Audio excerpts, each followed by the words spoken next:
Imagina esto. Estás parado en las ruinas de la antigua Sumeria, con una tablilla de arcilla de más de 5.000 años.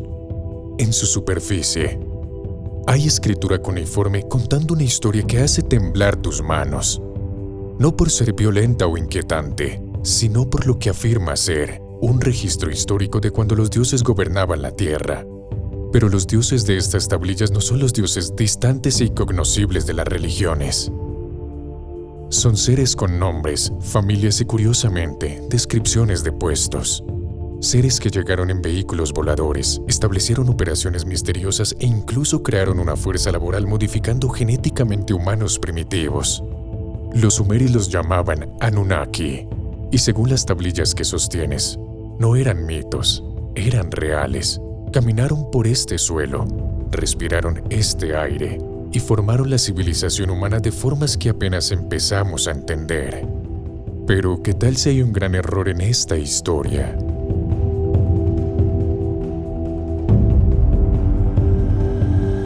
Según los textos sumerios antiguos, los Anunnaki eran seres totalmente diferentes. Empezando por el significado, Anunnaki significa semilla principesca o aquellos de semilla real. Estos seres eran de hecho deidades veneradas en Sumeria, Acadia e incluso en Asiria y Babilonia. Según los textos, estas deidades descendieron del dios del cielo llamado An y se les asignaron deberes como consejo divino. Su regla principal, decretar el destino del hombre. Así que podrías decir que tenían el destino humano en sus manos, decidiendo qué le pasaba a quién y cuándo. Simplemente eran los supervisores del orden cósmico, la ley y el reinado. Al igual que los dioses del Olimpo en Grecia, los Anunnaki eran los más venerados de todos.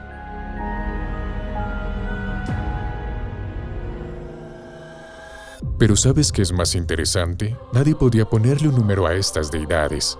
¿Cuántos eran? Nadie podía responder eso exactamente. Sin embargo, en textos antiguos, 7 nombres destacaban, sentando las bases de lo que hoy se conoce como el Imperio Anunnaki. Todo comenzó con estos dioses. El primero es el dios del cielo, An, de quien surgieron los demás. Conocido como Anu en otros textos, es retratado como la figura paterna del orden divino. En textos acadios posteriores, es considerado la autoridad más suprema de todas. Luego tenemos a Ninhursag, también conocido como Ki o Ninmah. Se explica mejor como la reina del dios del cielo. Era la diosa madre de la tierra, cuyos deberes se limitaban al nacimiento y la vida. Y justo después de Ki tenemos a Enlil. Se dice que al oír su nombre, incluso a los antiguos devotos mesopotámicos les temblaban los pies. Porque Enlil no era una deidad ordinaria, era el dios del viento, las tormentas y el ejecutor de las decisiones divinas.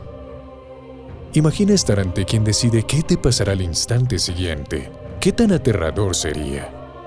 No es raro que lo llamaran el poderoso gobernante interino.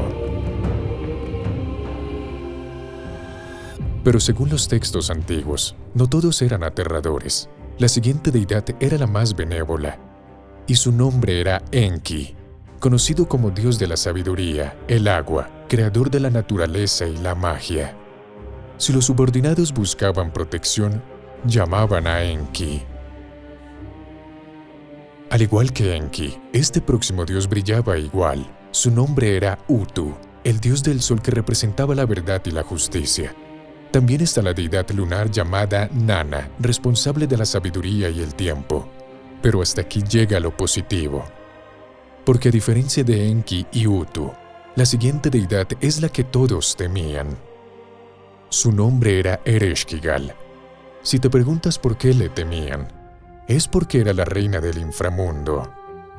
Además, era la supervisora de la muerte y el juicio. Así que, por supuesto, nadie quería llamarla. En cambio, su tarea era llamar a la gente. Loco, ¿verdad?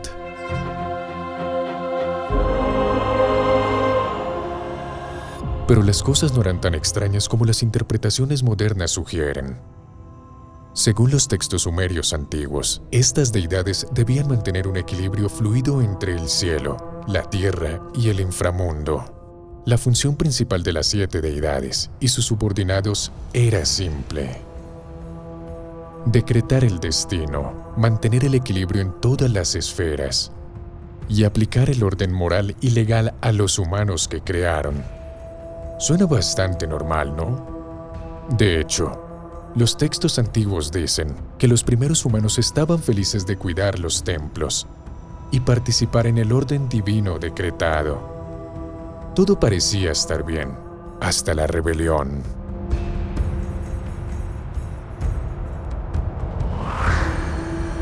¿De qué se trató esta rebelión? A medida que los imperios babilónicos y asirio crecieron, sus corazones desearon nuevos gobernantes. Esto llevó a que Marduk y Ashur absorbieran los poderes del antiguo consejo Anunnaki. Marduk, por ejemplo, al absorber los poderes divinos, se convirtió en el dios central de Babilonia, como dice el Enuma Elish. Gradualmente, al cambiar la religión del politeísmo al monoteísmo, la humanidad redujo los consejos divinos a nada y se enfocó en dioses únicos y supremos. Para empeorar las cosas, los viejos dioses fueron replanteados como ángeles, demonios o simples fuerzas simbólicas del pasado. Lamentablemente, el poderoso consejo Anunnaki pasó al fondo y se volvió un mito para Mesopotamia, Babilonia, Acadia y la humanidad. Un simple cuento heredado de los abuelos. Pero cuando el mundo menos lo esperaba, una nueva interpretación de los Anunnaki fue noticia. Y hasta hoy, la humanidad no se recupera de esa historia.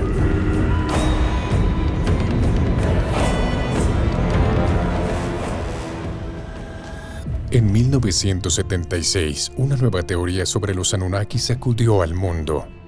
Cuando nadie lo esperaba, un hombre dijo que todos estaban mal y él bien. Su nombre era Zecharia Sitchin, periodista y autor conocido. Sitchin tuvo éxito al publicar un libro que podemos llamar abominable. El título, El 12º planeta. Pero este libro fue solo el primero de su serie Crónicas de la Tierra. A través de ella, el estudio de esta civilización tomó un giro diferente. ¿Cómo fue? ¿Recuerdas que los textos mesopotámicos describían a los Anunnaki como deidades del cielo que gobernaban por ley y el orden? Zecharia Sitchin planteó una gran pregunta en la que nadie había pensado. ¿Qué tal si los textos antiguos se interpretaron mal?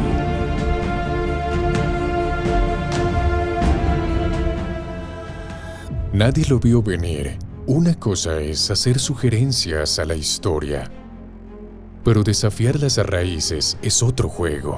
Así que cuando Sitchin propuso una teoría radical, le esperaba una reacción violenta, pero él siguió adelante. Según Zecharia, los textos mesopotámicos y sumerios contenían información distinta al conocimiento tradicional. Tras estudiar estas tablillas por más de 30 años, Sitchin finalmente admitió sus hallazgos. En su obra, revela que los textos describen a los Anunnaki como seres extraterrestres que llegaron a la Tierra, desde un planeta aún no descubierto por los científicos. ¿Qué planeta podría ser este?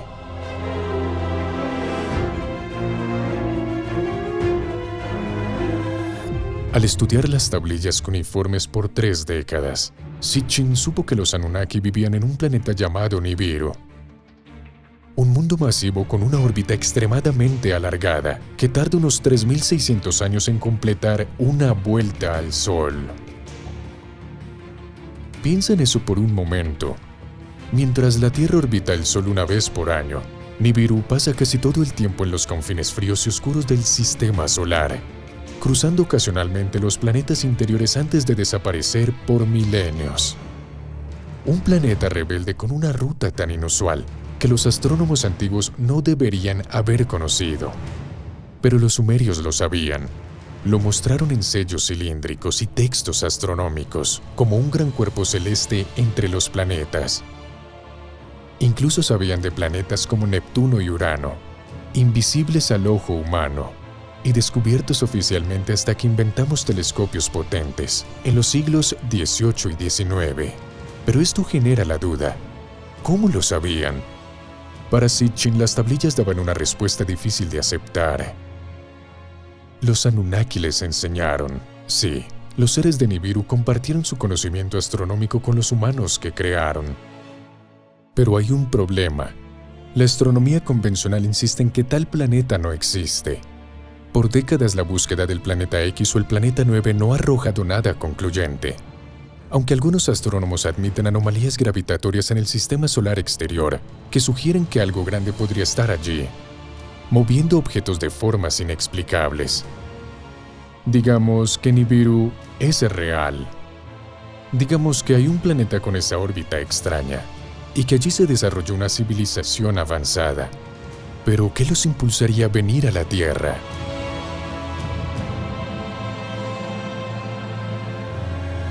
Según la traducción de Sitchin, hay una historia triste tras los Anunnaki. Hace mucho tiempo, Nibiru está muriendo. Su atmósfera se deterioraba rápido, perdiendo la capacidad de retener el calor. Al adelgazar la atmósfera, la temperatura bajó. A este ritmo, los Anunnaki enfrentarían la extinción en pocas generaciones, a menos que hallaran una solución. Y la hubo. Tras investigar, los científicos de Nibiru supieron que dispersar partículas finas de oro en la atmósfera superior crearía un escudo reflectante, devolviendo el calor a la superficie y estabilizando el clima. Pero todo este lenguaje técnico apuntaba a algo. Los Anunnaki necesitaban oro, mucho. Y por desgracia para este planeta, sus recursos carecían de ese depósito vital. Así que miraron hacia afuera. Sus astrónomos mapearon sistemas cercanos, buscando mundos ricos en planetas preciosos. Hallaron al candidato perfecto. Un planeta rico en agua, lleno de vida, geológicamente activo y, más importante, con abundantes depósitos de oro cerca de la superficie, el planeta Tierra.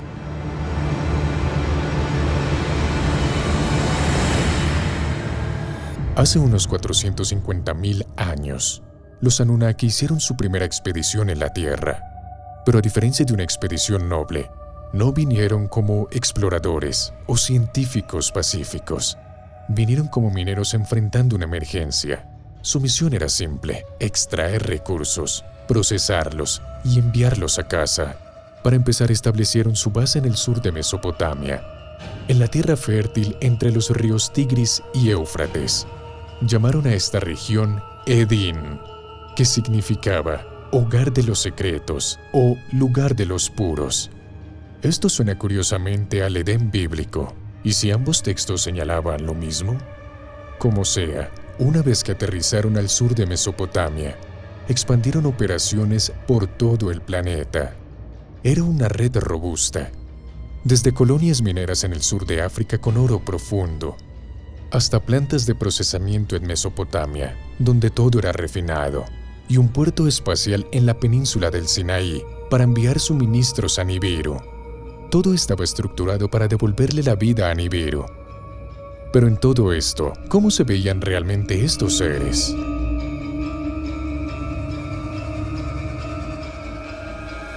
Las tablillas sumerias y el arte sumerio dan descripciones detalladas de la forma física de los Anunnaki. Y lo que describen es familiar e inquietante a la vez.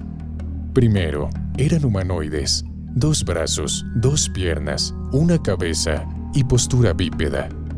En estructura básica, se parecían tanto a los humanos que el mestizaje fue posible, algo clave más adelante. Pero aquí terminan las similitudes.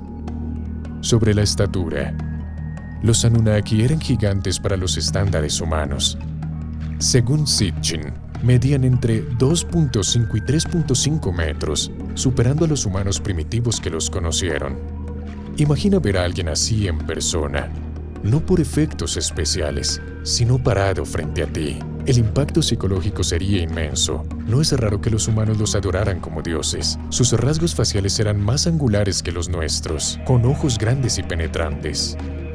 Además, tenían extremidades largas para su altura, haciendo sus movimientos elegantes pese a su tamaño.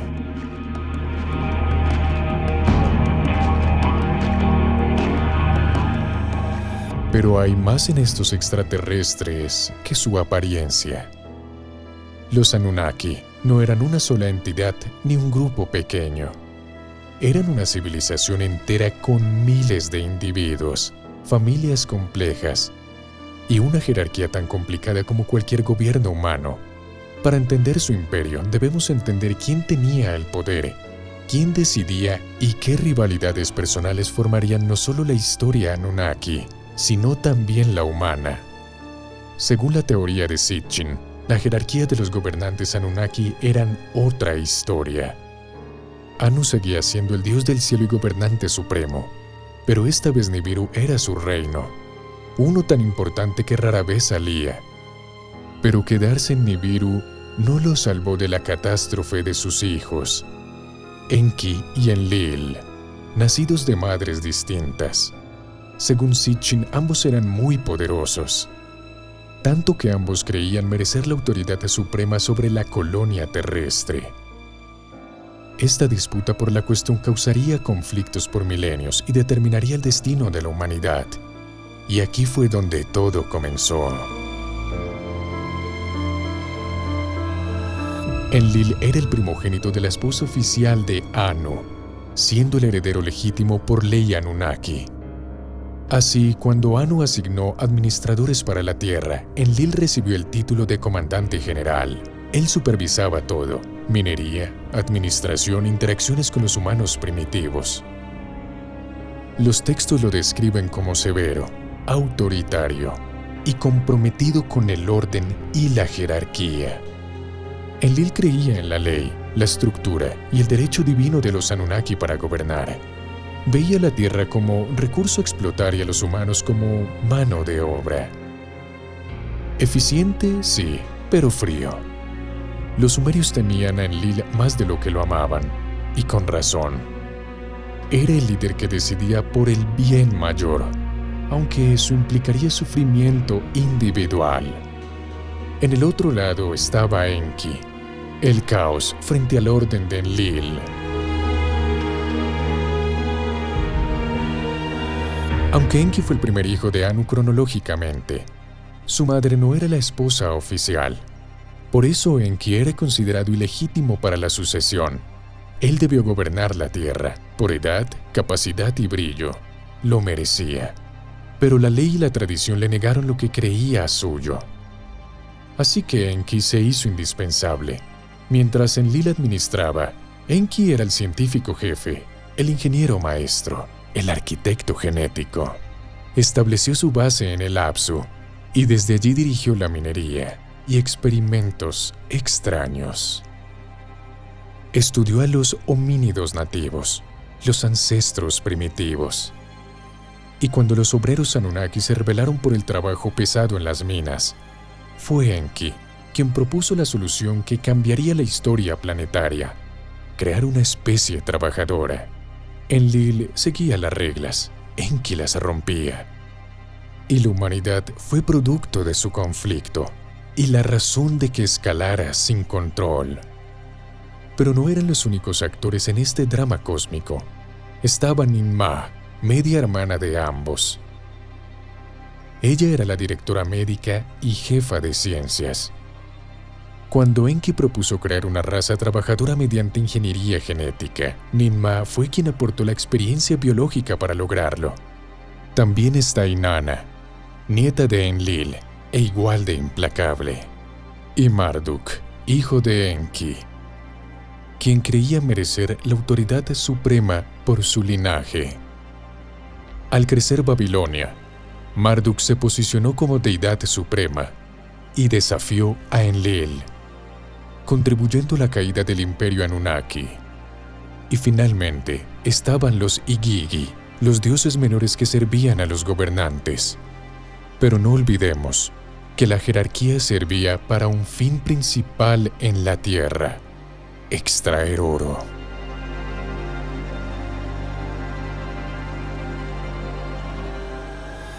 Por milenios los Anunnaki gobernaron con autoridad absoluta. Pero no fue un reinado pacífico. Estuvo marcado por trabajo duro, experimentos genéticos y conflictos devastadores. Al principio, todo iba bien. Iniciaron la minería en el sur de África, en una región llamada Apsu. Los obreros Igigi, por miles, cavaban túneles profundos para extraer el mineral de la tierra. Lo sorprendente, la arqueología moderna halló algo inquietante en el sur de África: minas y túneles antiguos de hace 100.000 años o más. Mucho más antiguos que cualquier civilización oficial. ¿Y si los Anunnaki los crearon?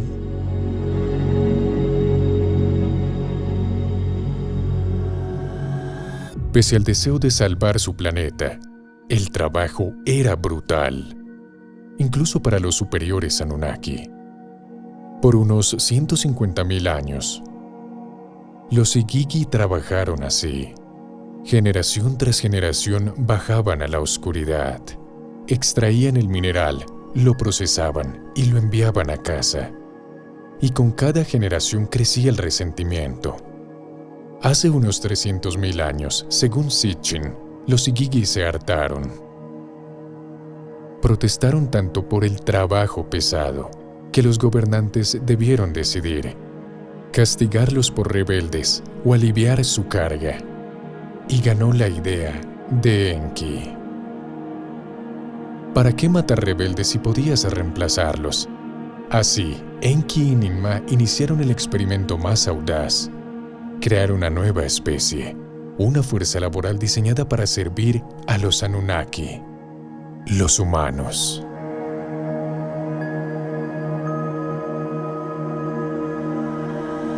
Enki y Ninmah hicieron experimentos que suenan a ingeniería genética moderna.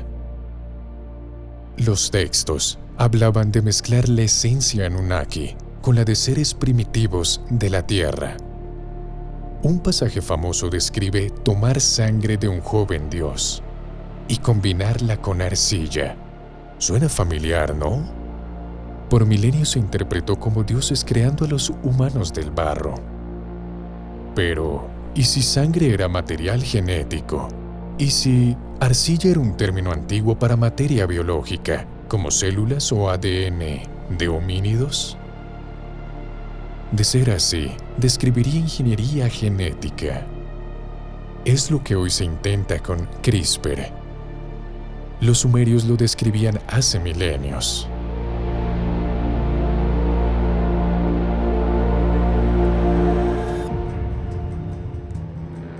Finalmente lo lograron. El ser creado se llamó Adamu. El primer humano viable fue mejorado con genética Anunnaki para darle inteligencia, lenguaje y capacidad de seguir instrucciones. El trabajador perfecto. Pero hubo un problema crítico. Como las mulas, estos híbridos no podían reproducirse. Así que Enki hizo otras modificaciones. Les dio capacidad reproductiva, sexualidad y conocimiento sobre el tema. Enlil enfureció. Crear obreros era una cosa, pero crear una especie que se reprodujera sola, fuera del control Anunnaki, eso era otra cosa. Según Sitchin, los escritos cuentan que hubo un enfrentamiento violento. Enlil exigió destruir a los humanos mejorados, pero Enki se negó. Al final llegaron a un pacto. Los humanos conservarían su reproducción, pero serían expulsados de los asentamientos y forzados a sobrevivir en la naturaleza. Y prosperaron. En pocas generaciones, la población estalló, pero pasó algo imprevisto. Anunnakis y humanos empezaron a mezclarse. Los hijos de esas uniones tenían características extraordinarias. Su existencia trajo problemas. Los Anunnaki de sangre pura odiaban a los híbridos, quienes solían preferir a los humanos. Enlil veía esto con alarma. Sus miedos se cumplían. Los humanos se multiplicaban y se mezclaban con linajes Anunnaki, creando un mapa político que amenazaba el orden establecido. Y a medida que la conciencia humana se expandía, las poblaciones crecían y los linajes híbridos complicaban la jerarquía. Las tensiones dentro del liderazgo Anunnaki comenzaron a escalar. La división filosófica entre el control autoritario de Enlil y el enfoque más liberal de Enki se convirtió en un conflicto real. Los dioses comenzaron a ir a la guerra.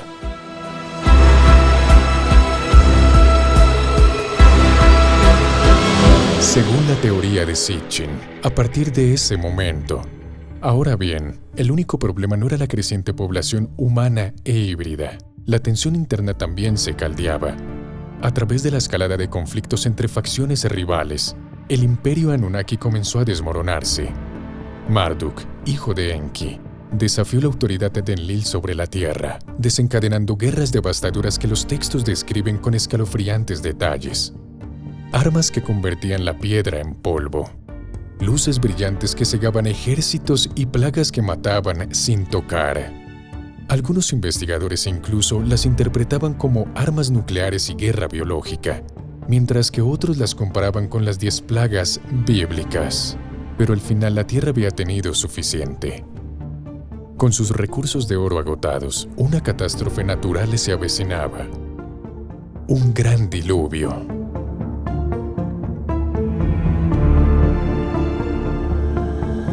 Enlil lo vio como una oportunidad para reiniciarlo todo, para dejar que la humanidad pereciera.